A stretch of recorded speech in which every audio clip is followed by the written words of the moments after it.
Hello everybody, welcome back to my YouTube channel. और आज के इस लेक्चर में हम नया चैप्टर देखेंगे, प्रोजेक्टाइल मोशन।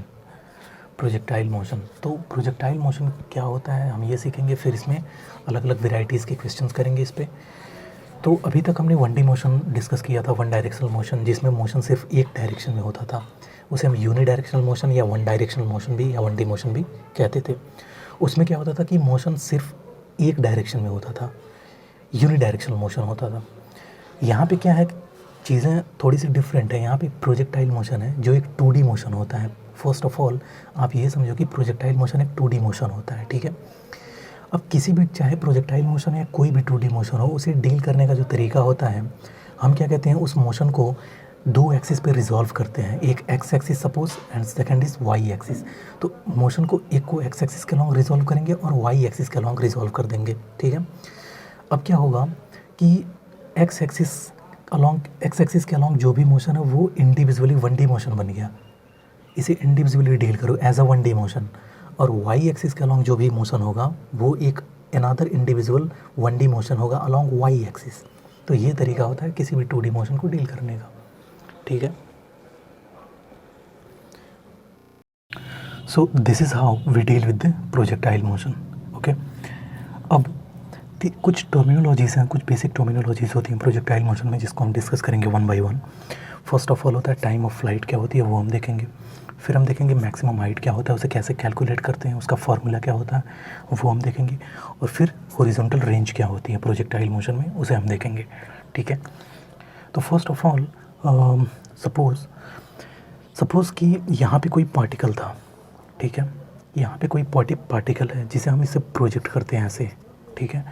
यहाँ पे कोई पार्टिकल है जिसको प्रोजेक्ट किया जाता है और ये एंगल थीटा है। इस एंगल थीटा को हम एंगल ऑफ प्रोजेक्शन बोलते हैं, ओके।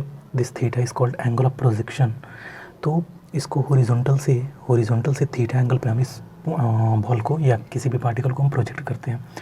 अब इसका जो मोशन होगा वो कुछ ऐसा होगा, इसी मोशन को हम कहते हैं प्रोजेक्टाइल मोशन। इसका जो ट्रैजेक्टरी जो होगी, इसकी प्रोजेक्टाइल मोशन की ट्रैजेक्टरी होगी। तो अब क्या होगा कि जब ये पार्टिकल यहाँ से प्रोजेक्ट किया जाता है किसी एंगल थीटा पे, और लेट अस से कि इसकी इनिशियल स्पीड u है, मतलब कोई पार्टिकल है जिसको हम प्रोजेक्ट करते हैं एंगल थीटा पे और इसकी इनिशियल स्पीड u है, ठीक है। तो अब क्या करते हैं, हम कंपोनेंट्स लेने पड़ते हैं। जैसा कि मैंने अभी बताया कि किसी भी प्रोजेक्टाइल मोशन को डील करने के लिए हम दो अलग अलग इंडिविजुअल 1D मोशन के फॉर्म में डील करते हैं, एक along X axis and another along Y axis.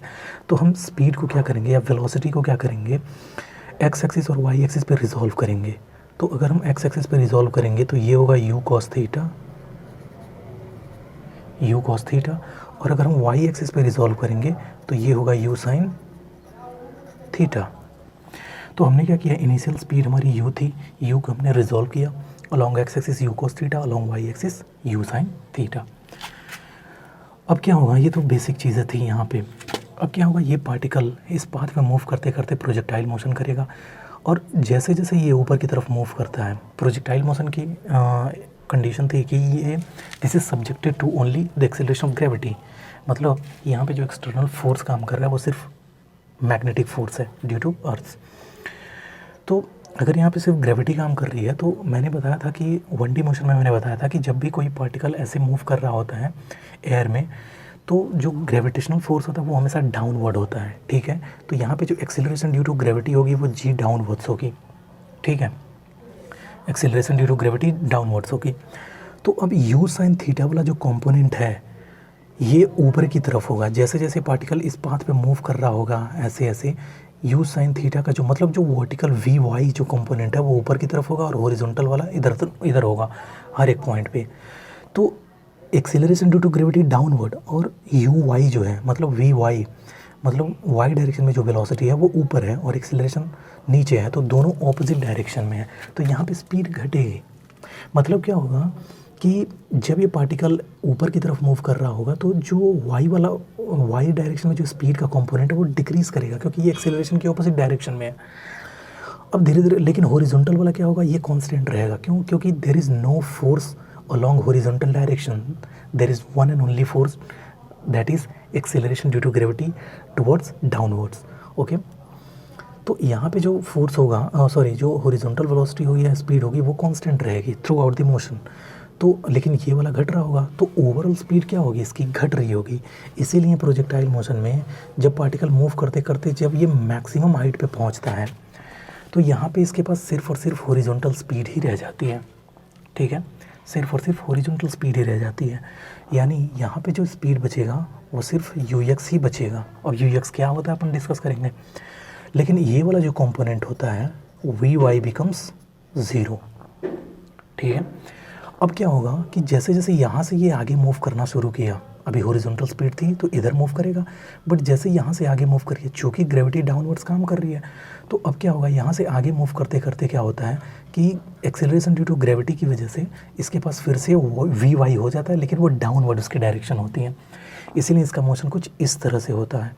तो यहाँ आते आते एक सिचुएशन ऐसी आती है, फिर मतलब इसका जो मोशन होता है वो कुछ ऐसे होता है। और यहाँ पे स्पीड जो है वी वाई भी है, मतलब वी वाई ज़ीरो नहीं है इस पॉइंट के बाद से, यहाँ भी वी वाई है, यहाँ यू एक्स है, वी वाई यू एक्स, इस तरह से इसका मोशन होता है और ये अल्टीमेटली ग्राउंड पे हिट करती है। तो इस तरह का कुछ मोशन होता है प्रोजेक्टाइल मोशन में। इंस्टेंटेनियसली जब ये अपने मैक्सिमम हाइट पे होता है वहाँ पे वी वाई 0 होता है, ठीक है।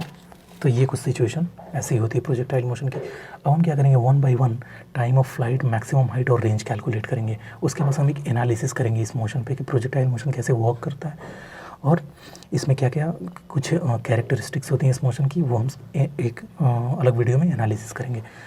बट एज ऑफ नाउ हम इसके फॉर्मूले कैलकुलेट करने वाले हैं। टाइम ऑफ फ्लाइट मैक्सिमम ये था कि जब पार्टिकल अपने मैक्सिमम पॉइंट पे पहुंचता है, मैक्सिमम हाइट पे पहुंचता है, तो वहाँ से यू वाई 0 हो जाता है, ठीक है। वी वाई मतलब वी वाई 0 हो जाता है, मतलब वाई डायरेक्शन में जो वेलोसिटी होती है वो 0 हो जाती है, उसका कंपोनेंट 0 हो जाता है। यहाँ से पार्टिकल को प्रोजेक्ट किया गया, ये कंपोनेंट यू कॉस थीटा था, ये कंपोनेंट वो यू साइन थीटा था। अच्छा, इसे हम यू एक्स भी बोलते हैं और इसे हम यू वाई भी बोलते हैं, ठीक है। यू वाई इसलिए क्योंकि ये जो कंपोनेंट है अलॉन्ग वाई एक्सिस है, यू एक्स इसलिए क्योंकि ये जो कंपोनेंट है वेलोसिटी का वो अलॉन्ग एक्सिस है, अलॉन्ग एक्स एक्सिस है। किसी भी पर्टिकुलर पॉइंट पे ये हम ये जो रिजोल्वेशन होता है वो हम कर सकते हैं। अगर इस पॉइंट पे हमें करना है तो यहाँ पे होगा वी एक्स, लेट सपोज कि यहाँ पे स्पीड इसकी वेलोसिटी यहाँ पे वी हो जाती है, तो हॉरिजॉन्टल जो होगा वी एक्स होगा और वर्टिकल जो होगा वी वाई होगा और यहाँ पे वी एक्स होगा। यहाँ आने के बाद क्या होता है कि सिर्फ और सिर्फ यू कॉस थीटा बचता है। और यू कॉस थीटा इसलिए हुआ, मैंने बोला था कि थ्रू आउट द मोशन जो होता है यू एक्स होता है वो हमेशा कांस्टेंट होता है। ये प्रोजेक्टाइल मोशन की प्रॉपर्टी होती है, क्योंकि हॉरिजॉन्टल डायरेक्शन में कोई फोर्स नहीं है, जबकि वर्टिकल में एक फोर्स है ग्रेविटी। तो ग्रेविटी की वजह से क्या होता है कि यू वाई चेंज होता रहता है through out the motion, but जो यू एक्स होता है वो through out the motion constant रहता है। ये बात ध्यान देने वाली है, बहुत इंपॉर्टेंट बात है कि प्रोजेक्टाइल मोशन में थ्रू आउट द मोशन जो हॉरिजॉन्टल वेलोसिटी होती है, हॉरिजॉन्टल कंपोनेंट ऑफ वेलोसिटी होती है, वो through out the motion constant होती है, that is you cos theta. अगर ये एंगल ऑफ प्रोजेक्शन थीटा है तो यू कॉस थीटा हमेशा कांस्टेंट होगी। तो मैक्सिमम हाइट पे जो वेलोसिटी का सिर्फ हॉरिजॉन्टल कंपोनेंट बचता है वो यू कॉस थीटा ही होता है, इसके बराबर ही होता है, ठीक है, क्योंकि वो तो कांस्टेंट है। अब वी वाई डायरेक्शन में वेलोसिटी 0 है, तो ये जो वाई डायरेक्शन मतलब वी वाई जो वेलोसिटी है वो 0 है। यहीं से हम कैलकुलेट करेंगे टाइम ऑफ फ्लाइट। तो टाइम ऑफ फ्लाइट में क्या है कि अगर हम यहाँ से यहाँ अप्लाई करें अपना इक्वेशन ऑफ मोशन, तो क्या होगा, ये इक्वेशन अगर हम अप्लाई करें v is equal to u plus a t, okay, v is equal to u plus a t अगर मैं अप्लाई करूँ, और मैंने बोला कि प्रोजेक्टाइल को डिस्कस करने का या किसी भी 2D मोशन को डिस्कस करने का सबसे आसान जो तरीका होता है वो होता है इंडिविजुअल एक्सिस पे, मतलब एक्स एक्सिस पे और वाई एक्सिस पे दोनों को individually as a 1D motion लेके चलो। अगर मैं वाई एक्सिस को ही कंसिडर करूँ तो वाई एक्सिस में मैंने 1D का फॉर्मूला इक्वेशन ऑफ मोशन लगाया, वाई एक्सिस में एज अ 1D मोशन मान के चलूँ तो initial velocity along Y axis क्या है, यू साइन थीटा। तो मैं जो यू साइन थीटा, यू की जगह क्या लिखूँगा, यू साइन थीटा, क्योंकि मोशन मुझे सिर्फ वाई एक्सिस के अलॉन्ग ही देखना है यहाँ पे। ये था इनिशियल पोजीशन।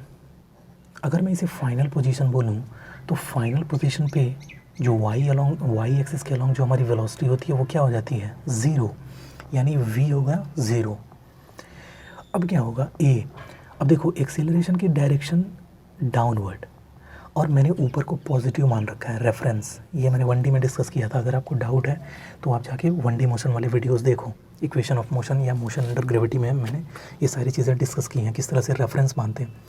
तो ऊपर को अगर मैंने रेफरेंस मान लिया पॉजिटिव, तो ये इसकी वेलोसिटी इनिशियल ऊपर की तरफ है, तो u sin theta as positive लेंगे, मतलब प्लस u sin थीटा यहाँ रखेंगे। अब देखो ऊपर को पॉजिटिव माना है लेकिन ग्रेविटी की डायरेक्शन डाउनवर्ड है, तो ए की जगह -g लेना पड़ेगा, -g इंटू टी। अब देखो यहाँ से यहाँ का जो टाइम है उसको मैं t1 मान लेता हूँ, लेट्स से t1।